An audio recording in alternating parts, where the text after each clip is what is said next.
चलिए जय हिंद। हम लोग देखते हैं जो 10 जीवनी देने की हम वादा किए थे, क्योंकि लाइन कट जाता था इसीलिए सोचे वीडियो ही अपलोड कर दे आपको वीडियो बना करके। लाइन कभी कभी कट जाता, ऑनलाइन में तो बहुत घबरा जाता, आप लोग मायूस हो जाते हैं, तो इसीलिए हम सोचे कि नहीं, वीडियो बना करके आप लोग को दे दिया जाए।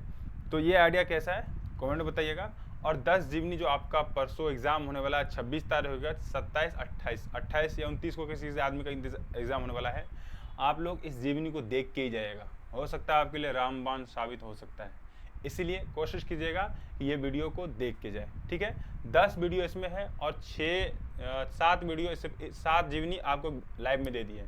तो 10 इसका मतलब ये है कि 11th और 12th दोनों के जीवनी आपके पास चला गया है। कोशिश कीजिएगा एक बार रिपीट कर लेने का, और इसका PDF भी हम दे देंगे। टेलीग्राम लिंक पे आप जुड़ जाइएगा, कमेंट में हम पिन कर देंगे इसका। ठीक है, चलिए शुरू करते हैं हम लोग। देखिए दोस्तों, हम लोग का सबसे पहला जो जीवनी है इसमें, इस 10 के सीरीज में, विनायक राव पटवर्धन। इस नाम को छोटा मत समझिएगा, विनायक राव पटवर्धन। ये एक नंबर फॉर्म में देते जा रहे हैं, आप लोग नोट डाउन कर लीजिएगा, नहीं तो PDF ले लीजिएगा। अब नोट डाउन करने का समय नहीं आपको, PDF में आप बढ़िया से उसको रिपीट कर लीजिएगा, है कि नहीं। चलिए हम लोग देखते हैं। तो विष्णु दिगंबर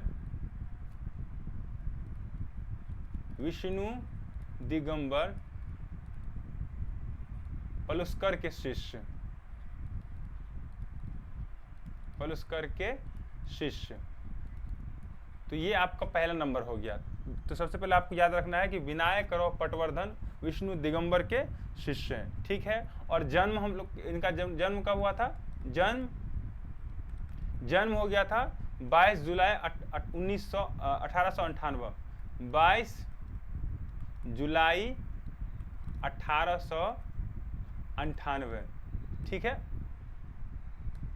विष्णु दिगंबर पटवर्धन का जन्म हुआ था। देखिए रिपीट भी करते चलेंगे, जब होगा जो मूल चीज़ें हम लोग देखेंगे, ज़्यादा व्याख्या करने की कोशिश नहीं करेंगे, क्योंकि अगर ज़्यादा व्याख्या करने की कोशिश करेंगे तो आपके टाइम में जो इंपॉर्टेंट पॉइंट है, 2-3 क्वेश्चन 4 क्वेश्चन आपको इधर से ले लेंगे। तो इसीलिए आपको ये बात ध्यान में रखनी है, और इंपॉर्टेंट आपको दे रहे हैं, इससे आपको इसी में क्लियर हो जाएगा। ठीक है, एक बात और याद रखिएगा, विष्णु दिगंबर पलुस्कर ये ग्वालियर घराने से थे, और इन्होंने ही मध्य प्रदेश से ग्वालियर ले गए, क्या बोलते हैं, ग्वालियर से इस घराने को महाराष्ट्र ले गए थे। तो महाराष्ट्र में ही विनायक राव पटवर्धन इनके शिष्य बने थे। और बहुत माना जाता है कि विष्णु दिगंबर पलुस्कर एक अच्छे गुणी भी थे, और एक अच्छे क्या बोलते हैं, गुरु भी थे। ठीक है, तो ये अगला 2 पॉइंट हम लोग का मूल हो गया। विष्णु दिगंबर पलुस्कर के शिष्य हो गए पटवर्धन जी। और ठीक है, जन्म कब हुआ था? 22 जुलाई 1898 ईस्वी में। ठीक है, और इनका पुस्तक हो गया राग विज्ञान। राग, ये आपको ध्यान रख लेना है।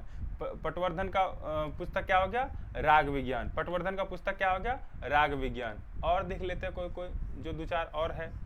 तो अब ये देख लेते हैं, देखिए किसी भी एग्जाम के व्यूज अगर देखें तो कौन कौन से पॉइंट इंपॉर्टेंट हो सकते हैं। एक तो जन्म पूछ सकता है, दूसरा किस घराने से ये पूछ सकता है, तीसरा किसके शिष्य से ये पूछ सकता है, चौथा ये इसका बुक कौन कौन सा रहा। ठीक है, पांचवा आपको ये पूछ सकता है कि इनको अवार्ड कौन कौन सा मिला। ठीक है, मृत्यु कब हुई, ये इंपॉर्टेंट चीज़ें आ जाती है आपकी। तो हम लोग अवार्ड देख लेते हैं कौन कौन मिला इनको। देखिए 1972 ईस्वी में, 1972 ईस्वी में इनको कौन सा मिला अवार्ड? पद्म भूषण अवार्ड मिला, पद्म भूषण पुरस्कार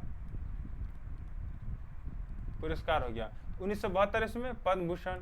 नेक्स्ट अवार्ड जो मिला इनको 1900 नहीं, पहले पद्मश्री ही मिला था, उसके बाद नाटक अकादमी मिला था 1962 ईस्वी में। 1962 ईस्वी में संगीत नाट्य अकादमी।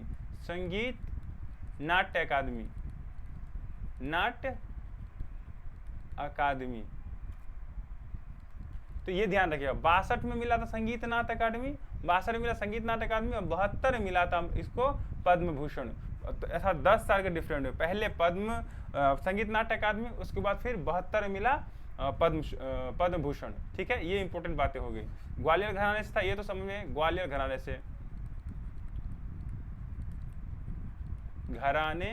से संबंधित धित, ठीक है, ये इंपॉर्टेंट बातें हो गई। और उनके बाद 23 अगस्त 1975 को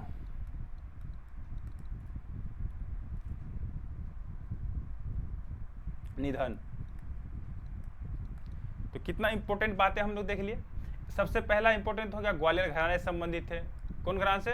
ग्वालियर घराने से संबंधित थे। 23 अगस्त 1975 ईस्वी को निधन हो गया था, ठीक है। 1962 ईस्वी में विनायकराव पटवर्धन की बात हो रही है। विनायकराव पटवर्धन 1962 ईस्वी में संगीत नाट्य अकादमी पुरस्कार मिला। उसके बाद 10 साल के बाद 1972 ईस्वी में उनको पद्म भूषण मिला। और विष्णु दिगंबर पलुस्कर के शिष्य थे। जन्म हुआ था 22 जुलाई 1898 ईस्वी में। 22 जुलाई को जन्म हुआ था, 23 अगस्त को उनकी मृत्यु हो गई थी। एक और बच गया पुस्तक राग विज्ञान, ठीक है। पुस्तक कौन सा हो गया? राग विज्ञान। आप लोग इसको ध्यान रखिएगा। चलिए अगला कौन सा है? बड़े गुलाम अली खान साहब। ये भी बहुत नाम प्रचलित है और ये भी विख्यात नाम है, ठीक है।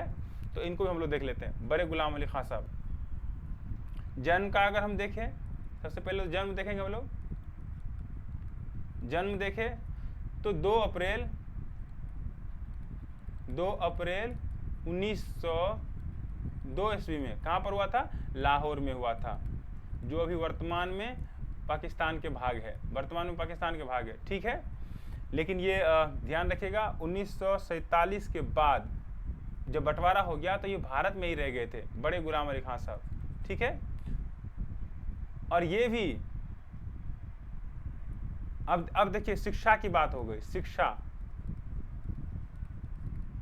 शिक्षा हो गया तो ग्वालियर के, पेंच कलर चेंज कर लूं, ग्वालियर के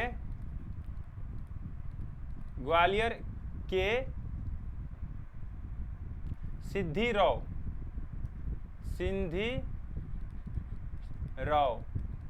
ग्वालियर के सिंधी राव शिक्षा लिया। और उसके बाद पटियाला के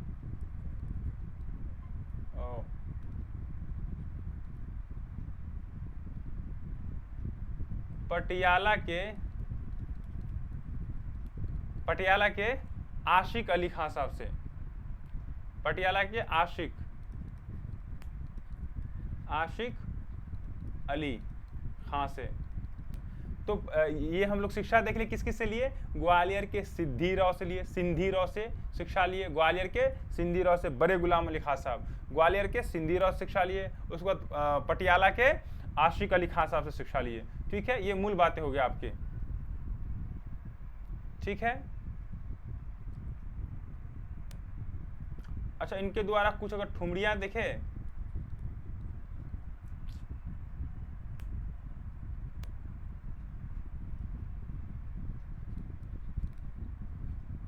ठुमरियां अगर देखे तो आप ये सुनेंगे, याद पिया की आए है, याद पिया की आए, बैरी कोयलिया कुक सुनाए, बैरी कोयलिया कुक सुनाए, इस बिरहन की जियरा जलाए, है राम याद पिया की आए। तो ये इनके प्रसिद्ध ठुमरी हो गए। और एक और है, का करू सजनी आए न बालम, का करूं सजनी आए न बालम। ये बहुत प्रसिद्ध हो गए। ये सबसे पहले हम इनका जो ये ठुमरी जो है उस्ताद राशिद खान साहब सुने थे, उसके बाद फिर उनको सर्च करके सुने, बहुत अच्छा गाए थे और है भी, ठीक है। अब देख लेते हैं अवार्ड के बारे में, देख लेते हैं हम लोग। पुरस्कार के बारे में देख लेते हैं, पुरस्कार के बारे में देख लेते हैं। 1962 ईस्वी में 1962 ईस्वी में संगीत नाट्य अकादमी, संगीत नाट्य अकादमी, संगीत नाट्य अकादमी हो गया। 1962 ईस्वी में हो गया।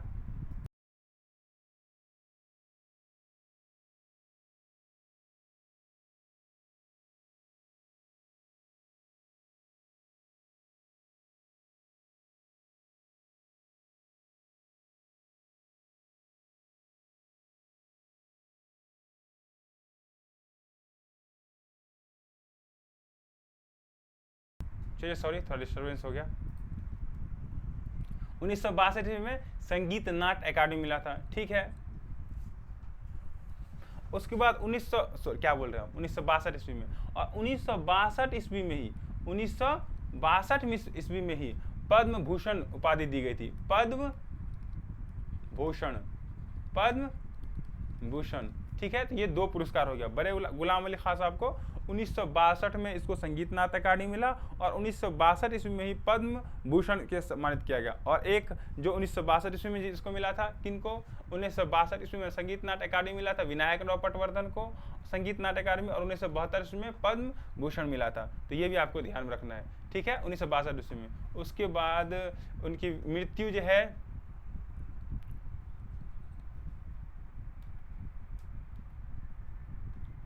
निधन जो है, निधन 25 अप्रैल 1968 ईस्वी में।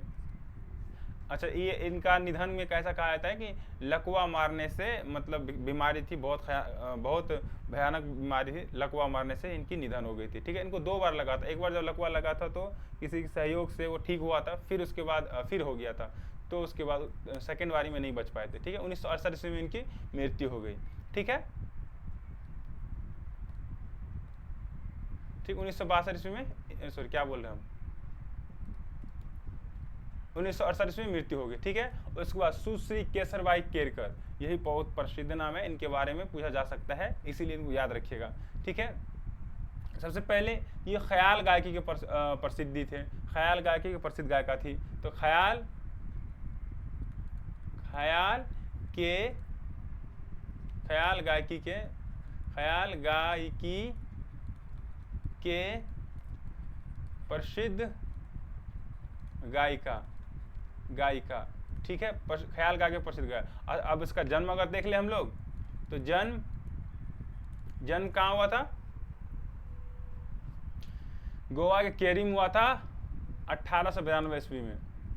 13 जुलाई 1892 ईस्वी में, 1892 ईस्वी में जन्म हो गया था इनको। कहाँ पर हुआ था ये, गोवा के केरी में, गोवा केरी, ये बात आप लोग ध्यान रखिएगा। उसके बाद जो इम्पोर्टेंट इसका पॉइंट हो जाता है, इन्होंने शिक्षा किनसे लिया, शिक्षा की बात करें तो शिक्षा की बात करें तो ये सबसे पहले आ जाएगा अब्दुल करीम खां साहब से शिक्षा लिया, अब्दुल करीम खां साहब से शिक्षा लिए। उसके बाद जयपुर अतरौली घराना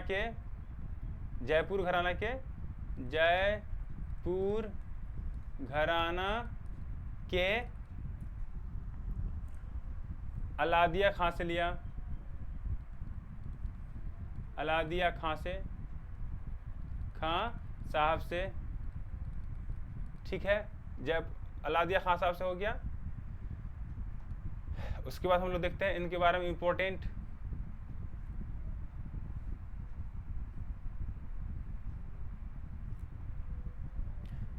क्या है,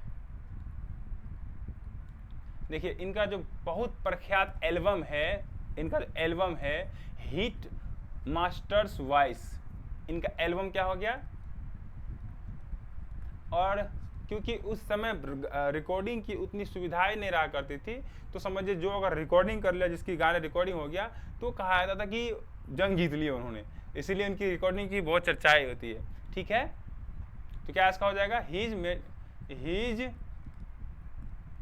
मास्टर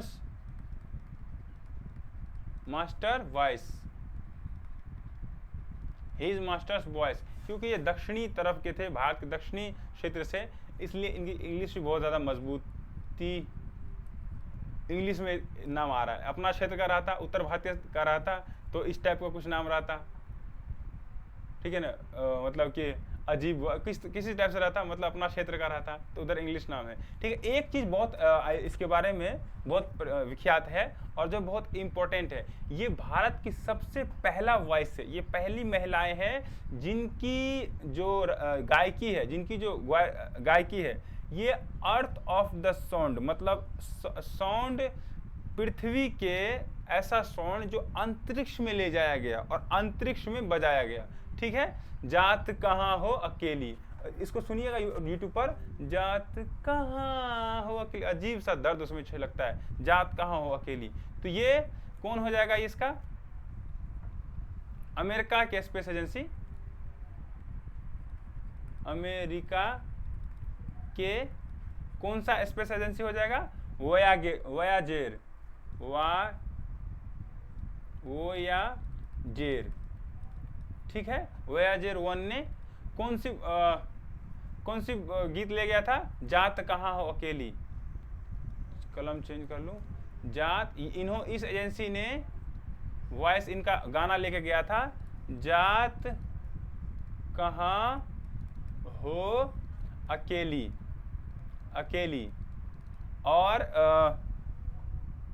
साउंड ऑफ अर्थ के नाम से लेकर ले गया था, मतलब पृथ्वी के साउंड को अंतरिक्ष में ले गया, साउंड ऑफ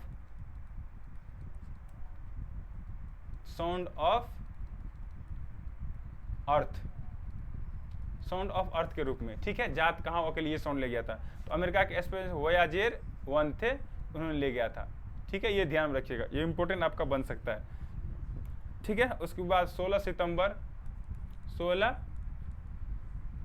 सितंबर 1970 ईस्वी को निधन हो गया, निधन।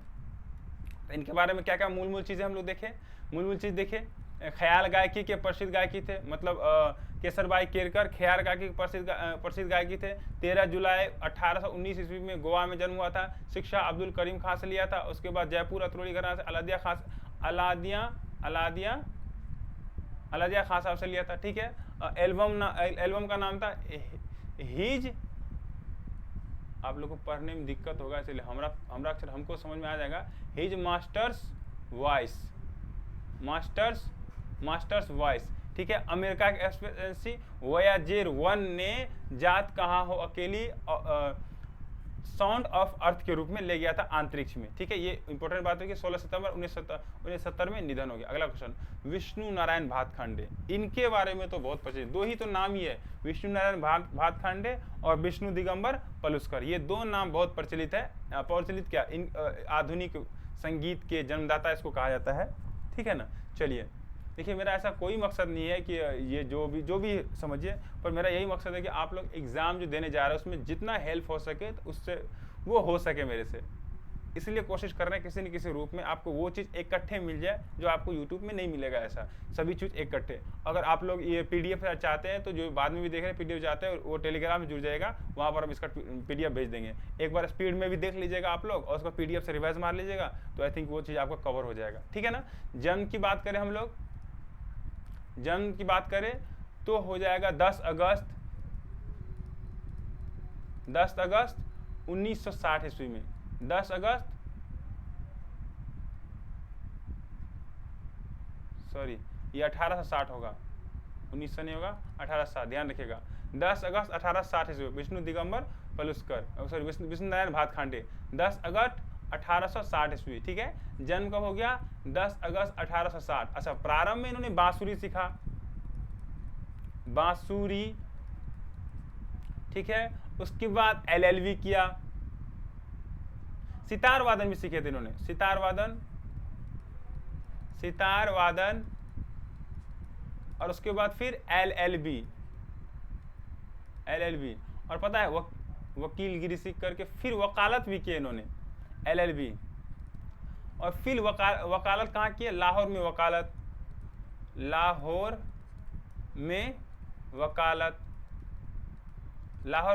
किया, तब छोड़ करके संगीत की तरफ आए। ठीक है, चलिए, और उसके बाद इसका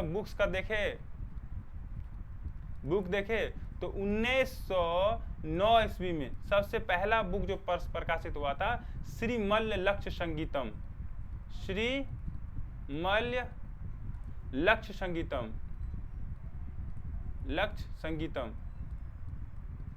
संगीतम सबसे पहला। और इसी के साथ हुआ था हिंदुस्तानी संगीत, हिंदुस्तानी संगीत पद्धति, इसी के साथ मतलब 1909 ईस्वी में ही, 1909 ईस्वी में ही हिंदुस्तानी संगीत पद्धति, 1909 ईस्वी में ही हिंदुस्तानी संगीत पद्धति, हिंदुस्तानी संगीत पद्धति। ये आपको हो गया दो गो बुक जो 1909 में सबसे पहले प्रकाशित हुआ, ठीक है। अब एक चीज जो इस इम्पोर्टेंट, बहुत इंपॉर्टेंट है, इन्होंने ग्वालियर के नरेश, मतलब उस समय के जो ग्वालियर के राजा थे, नरेश थे, उनके सपोर्ट से 1918 ईस्वी में, याद रखिएगा ये डेट बहुत इंपॉर्टेंट आपका डेट हो जाएगा, 1918 ईस्वी में माधव संगीत विद्यालय, माधव संगीत विद्यालय, संगीत विद्यालय।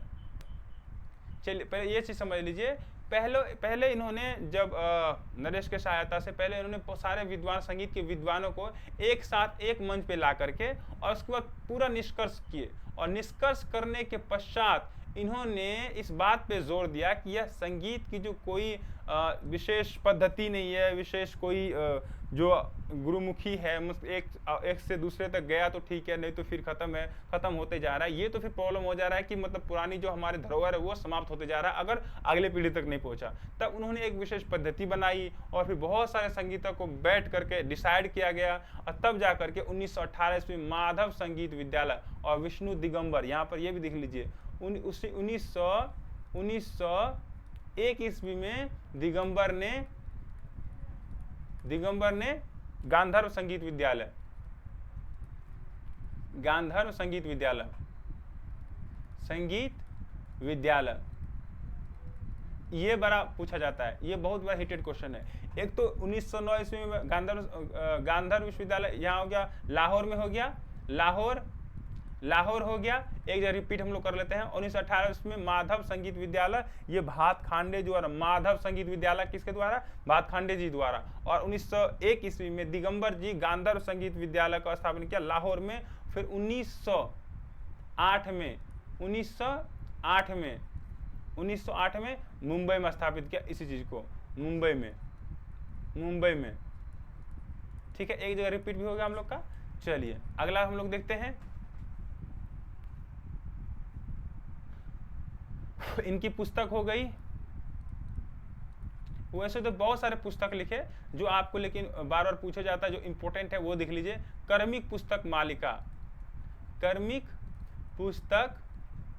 पुस्तक मालिका, ये 6 भाग में, ये जो है 6 भाग में, 6 कहाँ आ रहा है भाई, ये 6 भाग में प्रकाशित हुआ, 6 भाग में, ठीक है। आप ये समझिए कर्मी पुस्तक मालिका 6 भाग में प्रकाशित हुई, ठीक है। ये बात हो गया आपको।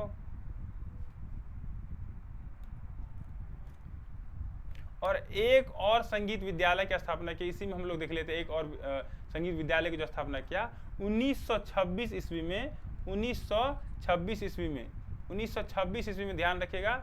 एक तो 1918 ईस्वी में देखिए लिए हम लोग माधव संगीत विद्यालय 1926, आपको कंफ्यूज नहीं क्या बोलते, 1918 ईस्वी में माधव संगीत विद्यालय। और 1926 ईस्वी में याद रखिएगा, 1926 ईस्वी में Marris college of Hindustan, Marris college of Hindustan, ये इन्होंने स्थापना किया। ये 2 कॉलेज स्थापित किए जो संगीत पद्धति को आगे बढ़ाने में बहुत ज़्यादा सहयोग है, ठीक है। चलिए अब इनका देख लेते हैं, जो इंपॉर्टेंट चीज वो देख लिए हम लोग। अब इनकी ध्यान देख लेते हैं। तो 1926 ईस्वी में भात खांडे जी का निधन हो गया, तो क्या क्या इंपॉर्टेंट बात है एक बार रिपीट कर ले, फिर से रिपीट कर ले। जन्म देख ले 10 अगस्त 1860 ईस्वी में। बांसुरी वादन, सितार वादन और LLB इन्होंने किया, बांसुरी वादन, सितार वादन और LLB किया इन्होंने। बांसुरी वादन, सितार वादन LLB। लाहौर में वकालत भी किया, लाहौर में वकालत बुक हो गया। 1909 ईस्वी में श्रीमल्ल लक्ष्य संगीतम और उसके साथ हिंदुस्तानी संगीत पद्धति, ये दोनों एक साथ प्रकाशित हुआ था 1909 ईस्वी में। ठीक है, 1918 ईस्वी में माधव संगीत विद्यालय जो गांधा क्या बोलते हैं, जो कभी कभी कन्फ्यूजन इतना हो जाता है ना, सच होता है कि ग्वालियर घराने के जो नरेश थे, ग्वालियर घराने के नरेश के सहायता से इन्होंने माधव संगीत विद्यालय की स्थापना किया। ठीक है, 1909 ईस्वी में 1909 ईस्वी में क्या बोलते 1909 ईस्वी में तो बुक प्रकाशित किया था। 1901 ईस्वी में दिगंबर पलुस्कर ने गांधर महाविद्यालय की स्थापना किया था लाहौर में। उसके बाद 1908 ईस्वी में मुंबई में स्थापित किया था। ठीक है, पुस्तक व कर्मी पुस्तक मालिका 6 भागों में एक और जो स्थापित किया था 1926 ईस्वी में मैरिस कॉलेज ऑफ हिंदुस्तान, 1906 ईस्वी में स्थापना किया था। 1926 ईस्वी में इनकी निधन हो गई। ठीक है, ये चीज हम लोग देख लिए। अब देख लेते हैं हम लोग उस्ताद नसीर मोइनुद्दीन डागर और अमीनुद्दीन डागर, ये दो ध्रुपद शैली जैसे कि आप लोग जानते हैं, डागर बानी, खंडार बानी, नौरहार बानी और गोबरहार बानी। तो ये डागुर बानी जो है, डागुर बानी के प्रवर्तक थे मोइनुद्दीन डागर और अमीनुद्दीन डागर, ये दोनों भाई थे और ये दोनों भाई ने ध्रुपद के डागर बानी को बहुत विख्यात प्राप्त किया। लेकिन इनकी कहानी थोड़ी सी हम लोग देख लेते हैं। ठीक है, तो जन्म की अगर बात करें तो 1921 ईस्वी में मोइनुद्दीन डागर हो जाएगा। जन्म देखें तो 1921 ईस्वी में मोहिउद्दीन हो जाएगा, मोहिउद्दीन हो जाएगा। ठीक है, और 1923 ईस्वी में 1923 ईस्वी में हो जाएगा अमीनुद्दीन डागर हो जाएगा, अमीनुद्दीन हो जाएगा, अमीनुद्दीन डागर हो जाएगा। ये जन्म की बात हम देख लिए 1921 और 1923 ईस्वी में, अर्थात 2 साल के डिफरेंट में दोनों भाई जन्म लिए। ठीक है, अच्छा दोनों भाई की शिक्षा की अगर बात करें तो इतना तो हमको नहीं लगता है शिक्षा के बारे में पूछ सकता है, क्योंकि उतना हाईलाइट नहीं है, तो हमको लगता है जो मूल चीजें हैं वो आपको पूछ सकता है। ठीक है, एक चीज जो इंपॉर्टेंट है ये हमको लगता है दे देना चाहिए आपको, ये 1964 ईस्वी में जो है बर्लिन गए थे संगीत को प्रेजेंट करने के लिए। बर्लिन अंतरराष्ट्रीय संगीत संस्थान बुलाए गए थे। ठीक है, बर्लिन के 1964 ईस्वी में, ये बात ध्यान रखिएगा। अच्छा पीडीएफ में आपको देखने को काफी, इसलिए वीडियो देख करके तब पीडीएफ देखिएगा, क्योंकि पीडीएफ जो है आपको शॉर्ट फॉर्म, कितना शॉर्ट फॉर्म में दे रहे हैं, आपको रिवाइज के लिए हो जाएगा। आप देखे हुए रहिएगा तो आपको जल्दी से रिवाइज हो जाएगा। ठीक है ना, ये इंपॉर्टेंट बात है। अच्छा एक चीज और कहा जाता है कि एक भाई जैसे मोइनुद्दीन डागर का 1966 में मृत्यु हो जाता है, उसके बाद उसका भाई टूट जाता है, ये तो नॉर्मल कहानी है। 1966 में बनारस महाराजा ट्रस्ट द्वारा, ये भी उतना इंपॉर्टेंट नहीं लग रहा है हमको।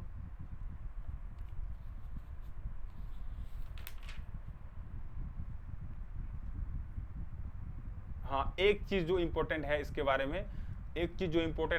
में, जो यूनेस्को अभिलेखागार है, मतलब यूनेस्को जो है किसी भी धरोहर को संजोने की वो एक जगह है। ठीक है, यूनेस्को जो धरोहर को संजोने की जगह है, अभिलेखागार है, अभिलेखागार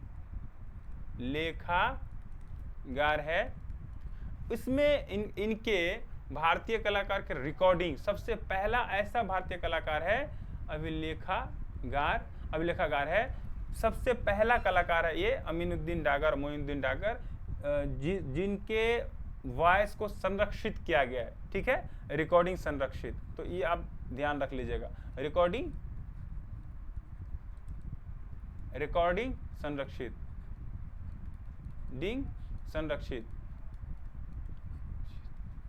संरक्षित, ये बात आप लोग ध्यान रख लीजिए। यूनेस्को अभिलेखागार में किनका,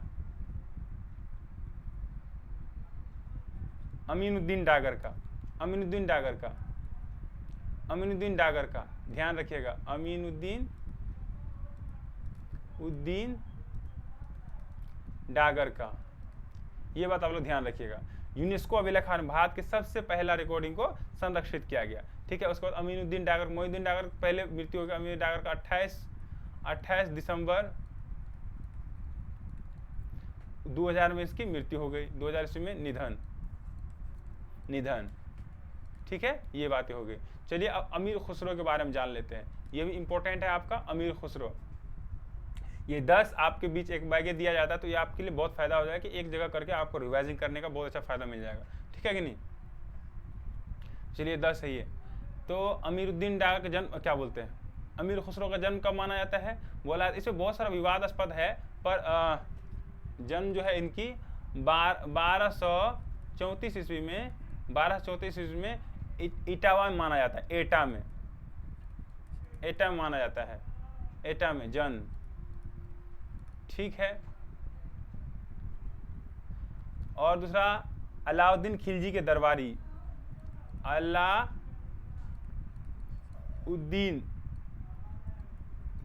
खिलजी के दरबारी,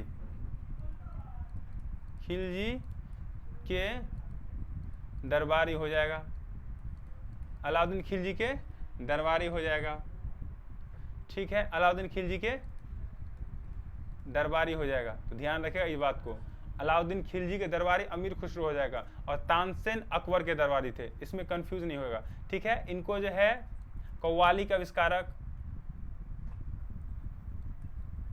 कव्वाली के आविष्कारक, कव्वाली का आविष्कारक, ठीक है। और जैसा कि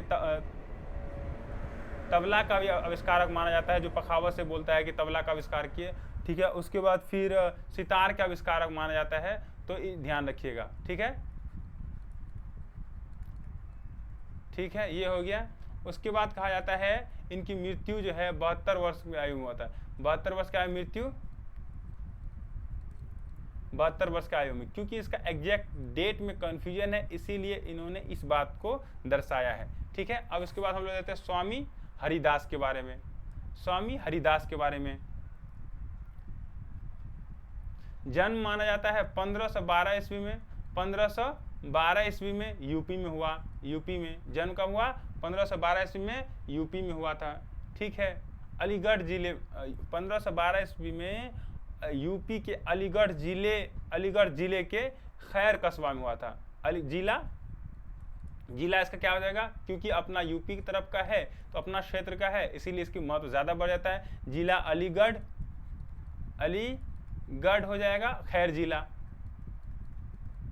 हो जाएगा, नहीं खैर नाम का स्थान हो जाएगा, ठीक है, ये इंपॉर्टेंट हो गया। उसके बाद देख लेते हैं हम लोग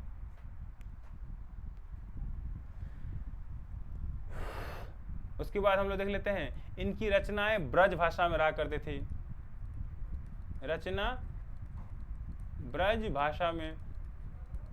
भाषा में ध्रुपद की रचनाएं बहुत अधिक थी, ध्रुपद की, ठीक है, ब्रज भाषा में ध्रुपद, ठीक है। स्वामी हरिदास के शिष्य हो जाएंगे। प्रमुख शिष्य के बारे में अगर वैसे बहुत सारे शिष्य थे इनके, लेकिन तानसेन इनके शिष्य थे, ये बात रखना है। तानसेन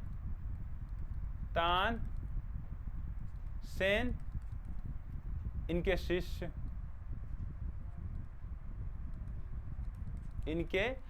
हो जाएंगे। इनके शिष्य मतलब किनके, स्वामी हरिदास के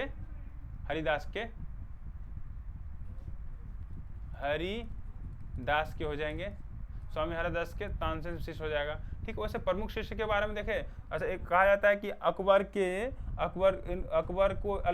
को तानसेन के क्या बोलते हैं, हरिदास के बारे में अकबर इतने ज्यादा प्रशंसा कर रहे थे अकबर के पास, अकबर को सुनने की मन कर गया इनकी गायकी। तब इन्होंने क्या किया कि बोला कि ठीक है, बोलो सम्राट बुला रहे हैं।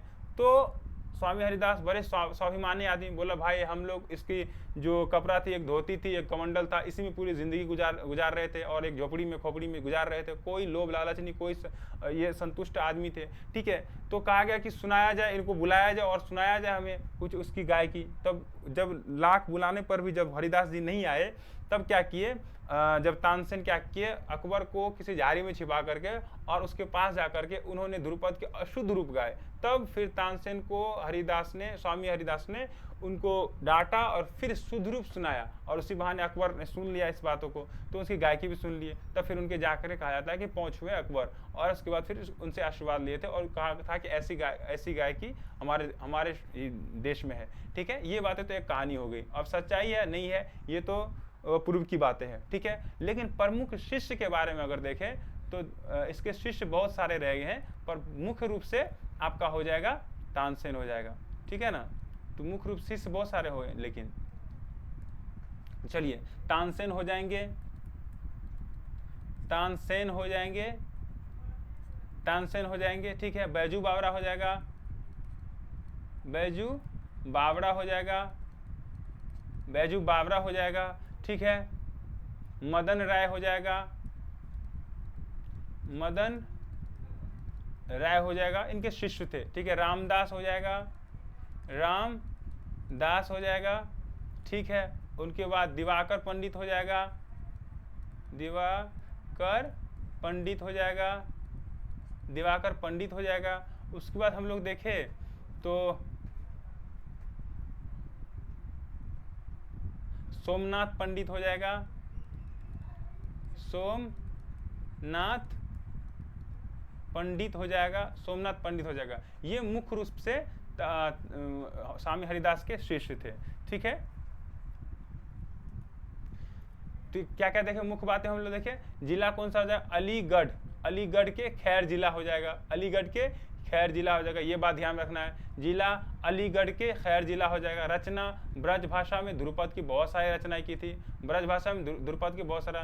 तानसेन, तानसेन, तानसेन इनके शिष्य थे, इनके हरिदास के, इनके शिष्य स्वामी हरिदास के, ठीक है। और मुख्य और बहुत सारे शिष्य कौन सा हो गया, तानसेन हो गए, बैजू बावरा हो गया, मदन राय हो गया, और रामदास हो गया, दिवाकर हो गया, पंडित सोमनाथ हो गया। ये इंपॉर्टेंट है, आप लोग इनको बहुत अच्छे से देख लीजिएगा। पीडीएफ भेज देंगे टेलीग्राम पे, टेलीग्राम ज्वाइन कर ले, जो ज्वाइन किया है टेलीग्राम ज्वाइन कर ले, उसमें हम आप लोग को पीडीएफ भेज देंगे। और आप लोग कोई भी दिक्कत होगा टेलीग्राम में जरूर कर सकते हैं, ग्रुप में भी ज्वाइन कर लीजिएगा, ठीक है। उसके बाद देखते समता प्रसाद उर्फ गुदई महाराज होगा, उर्फ गलत हो गया, यहाँ गलत टाइप हो गया है, गुदई महाराज, गुदई महाराज, समता प्रसाद उर्फ गुदई महाराज, ठीक है।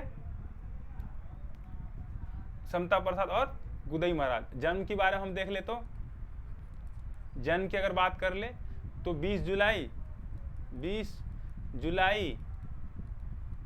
1921 ईस्वी, 20 जुलाई 1921 ईस्वी में जन्म हुआ था, ठीक है। पिता हो गया, पिता हो गया, पिता हो गया बच्चा मिश्र, बच्चा मिश्र हो गया, पिता बच्चा मिश्र हो गया आपको, ठीक है। और ऐसा कहा जाता है कि आज समाज जब जुलूस निकलता था कि यह बैलगाड़ी पे बैठ के तब तबला बजाते थे, तो आर्य समाज के जुलूस में बैलगाड़ी बैठ के तबला बजाते थे। पर उतना ये इंपॉर्टेंट नहीं है, आप लोग ध्यान रख लीजिएगा, ये आपको ध्यान में रह भी सकता है, ठीक है।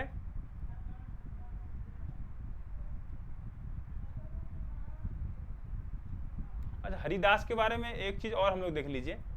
हरिदास के बारे में एक चीज छूट रहा है हम लोग का, जो बहुत इंपॉर्टेंट है, उसके बाद हम लोग जाएंगे यहाँ पर हरिदास के बारे में। इन्होंने रचना जो है ना,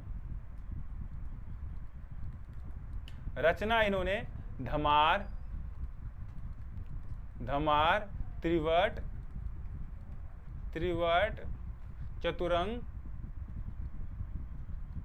चतुरंग, चतुरंग की रचना की थी। और ठीक है, मृत्यु जो है, निधन, निधन हम लोग देख लिए 1607 ईस्वी में निधन हो गया था। तो ये बातें जो छूट गई थी अब लोग ध्यान रख लीजिएगा, ठीक है। उसके बाद यहाँ पर आ गया था पंडित समता प्रसाद, समता, समता, समता होगा या समता नहीं होगा, समता होगा।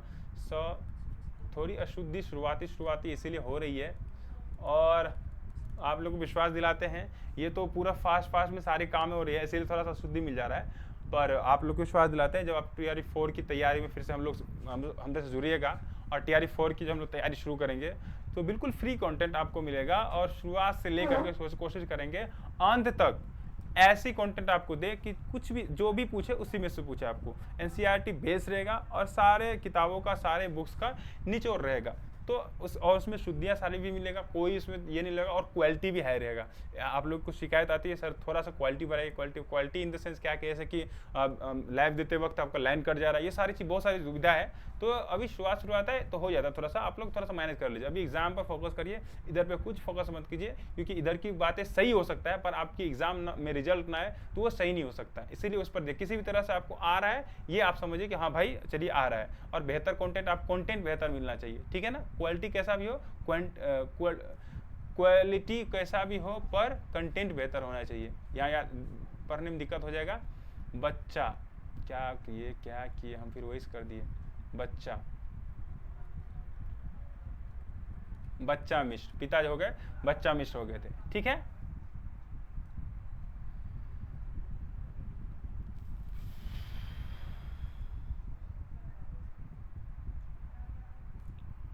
अच्छा, एक विशेष नाम से भी जाना जाता था, विशेष नाम इनके कौन कौन हो गए, इनको याद रख लीजिए, क्योंकि ये पूछ लेता है आपको बार बार ये चीज देखने को मिलता है कि पूछ लेता है कि और किस नाम से जाना था, मतलब गुदई महाराज को और किस नाम से जाना जाता है। दोस्तों, तबले के जादूगर, तबले के जादूगर, तबले के जादूगर, ताल मार्तंड,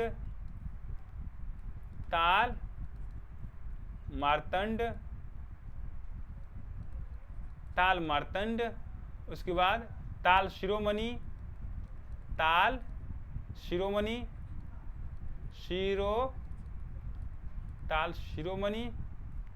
तबला विजयी, नहीं तबला विजांड, विजांड होगा, मैनू जाना है उस पार, तबला विजांड, और तबला विलास,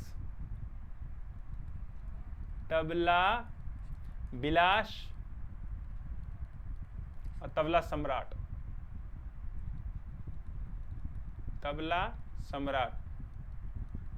के नाम से भी जाना जाता है। किनको?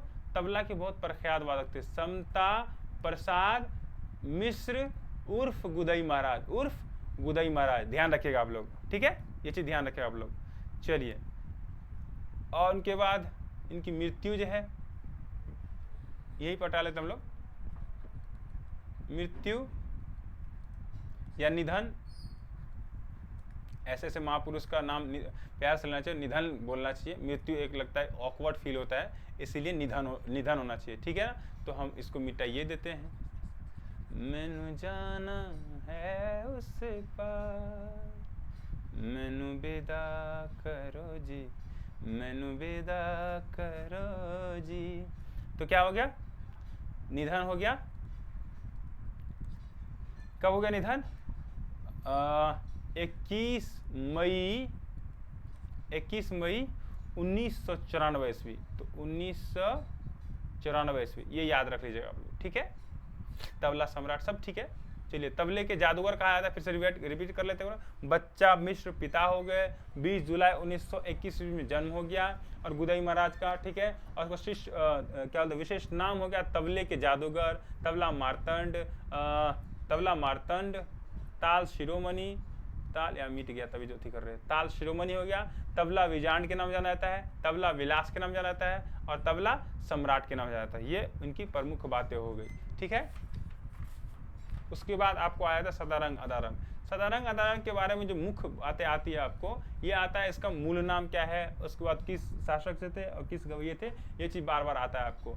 तो ये दोस्तों, ये सदारंग का असली नाम जो था, मूल नाम जो था, सदारंग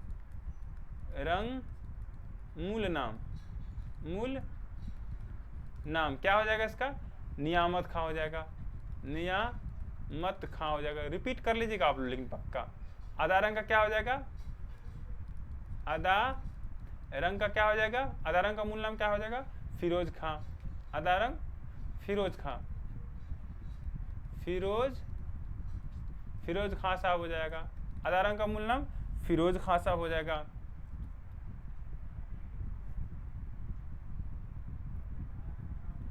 ख्याल गायकी का अच्छा प्रचार प्रसार किया था, ठीक है, ख्याल गायकी का अच्छा प्रचार प्रसार किया था। हाँ, किसके दरबार में? दरबार हो जाएगा मोहम्मद शाह रंगीले, मोहम्मद शाह रंगीले के दरबारी, मोहम्मद शाह रंगीले के दरबारी हो जाएंगे, मोहम्मद शाह रंगीले के दरबारी हो जाएंगे। आप यहाँ देख लीजिएगा, दरबारी छिप रहा है आपका, तो यहाँ देख लीजिएगा मोहम्मद शाह रंगीले के दरबारी हो गया, ठीक है, मोहम्मद शाह रंगीले के दरबारी हो गया। अच्छा, अपने गायकी में भी, अपने गायकी या रचना में भी मोहम्मद शाह रंगीले नाम का, मतलब शाह और रंगीले शब्द का बहुत ज़्यादा प्रयोग किया है गायकी में, सदा रंगीले शब्द का प्रयोग, सदा रंगीले, ठीक है, इस बात को ध्यान रखिएगा। तो ये 10 आपका जीवनी रह गया। आप कोशिश कीजिएगा इनको अच्छा से रिपीट करके जाए, और पीडीएफ आपको दे देंगे टेलीग्राम पे जुड़ जाए, और कमेंट लास्ट में जरूर कीजिएगा कैसा लगा क्लास, नहीं लगा। और उसके बाद हम लोग विष्णु दिगंबर पुलस्कर, ये पुलस्कर का पहले ही दे चुके हैं, इसलिए पुलस्कर का नहीं दिए थे, पुलस्कर का पहले दे चुके हैं। आप लोग वो भी वीडियो नहीं देखे, भाग 1 नहीं देखे तो जाकर देख सकते हैं। कैसा लगा आपको ज़रूर बताइएगा। और उसके बाद आपको आज 7 बजे आज रेडी हो जाएगा कि 7 बजे हम लोग 200 क्वेश्चन का एक महामैराथन लास्ट प्रहार, अंतिम प्रहार के रूप में हम लोग ला रहे हैं। और 7 बजे आप लोग स्कोर करने की कोशिश कीजिएगा, कॉपी पेन लेकर रेडी रहिएगा। कितना आप लोग स्कोर कर सकते, पहले से एक कॉपी बना लीजिए 200 क्वेश्चन का, उसमें कितना आप स्कोर कर पाएंगे वो जरूर बताइएगा। ये आपके एग्जाम है, इसलिए नो टेंशन में आप तैयारी कीजिए, रिवाइजिंग कीजिए, तैयारी तो आपको होगी। ठीक है, मिलते हैं हम लोग नेक्स्ट वीडियो में नेक्स्ट टॉपिक के साथ, और शाम में मिलते हैं हम लोग 7 बजे। तब तक के लिए जय हिंद।